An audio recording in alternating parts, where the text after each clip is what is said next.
Coach Team Cone, hindi na ba trip sa pagkakatalo ng Barangay Ginebra? Ano nga ba ang dahilan ng pagkatalo ng Barangay Ginebra? Sinagip nga lang ba ang San Miguel Beermen? Grabe nga yung naging bakbakan ng dalawang kupunan kung saan digitan lang at napaka-intense ng laro. Pero may pailan-ilan pa rin na nagsasabi na scripted ang laro at sinagip lang ng Ginebra ang San Miguel. Pero ngayon pa lang, kukontrahin na natin yan.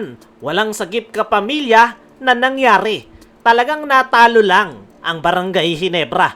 Dahil kung titignan nyo yung statistics, talong-talo ang Barangay Ginebra pagdating sa rebounding department.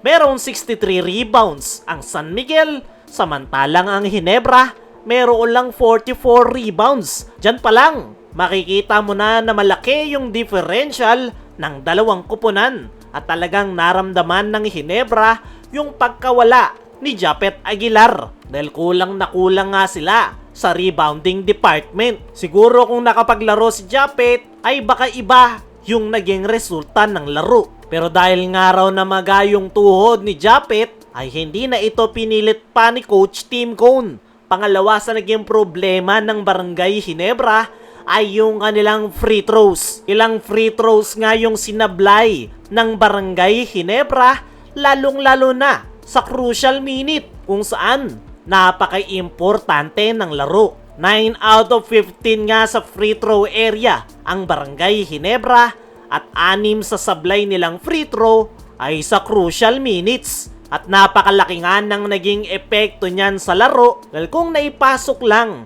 ng Barangay Ginebra yung mga free throw na yan ay lamang pa sila at baka nakuha pa nila ang panalo. Yun lang talaga yung nagpatalo sa Barangay Ginebra at napaka-crucial nga ng mga free throws na yun. Pero hindi rin natin masisisi yung mga Ginebra players, lalong-lalo na itong si Justin Brownlee na nag-commit ng crucial miss free throw. 2 out of 5 nga dyan si Brownlee at ang dahilan ay pagod na pagod nga ito. Si Justin Brownlee ba naman yung bumabantay kay Junmar Fajardo sa loob ng painted area, siya rin yung pinakakumakayod sa Ginebra pagdating sa opensa. Kaya naman naubos yung energy nito sa dulo kaya kahit yung free throw ay hindi niya na maipasok. Para sa akin mga chong, kayang-kaya naman sana talaga ng Barangay Ginebra na makuha ang panalo.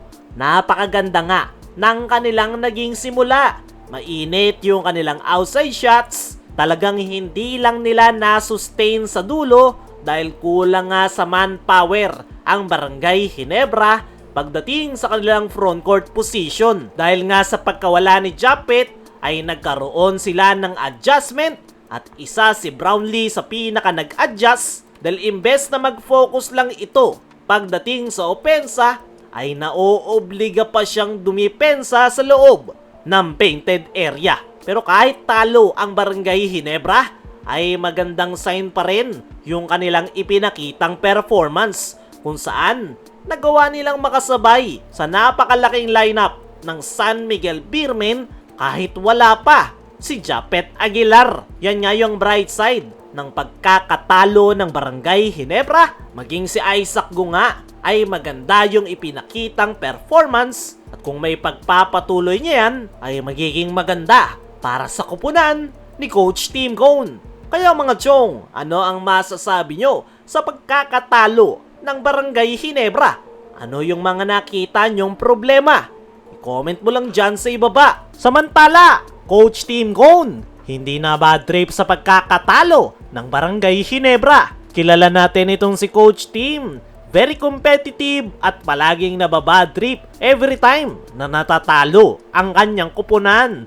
Pero sa pagkakatalo ng Ginebra kagabi kontra San Miguel ay cool na cool lang si Coach Team Cone. Dahil ayon niya sa kanyang naging latest interview ay masaya nga daw ito sa ipinakitang performance ng kanyang kupunan. Nagagawa raw nila yung kanilang mga game plan, okay yung takbo ng kanilang sistema at pumapasok yung kanilang outside shots. Talagang kinapos at naubos lang daw sila sa dulo.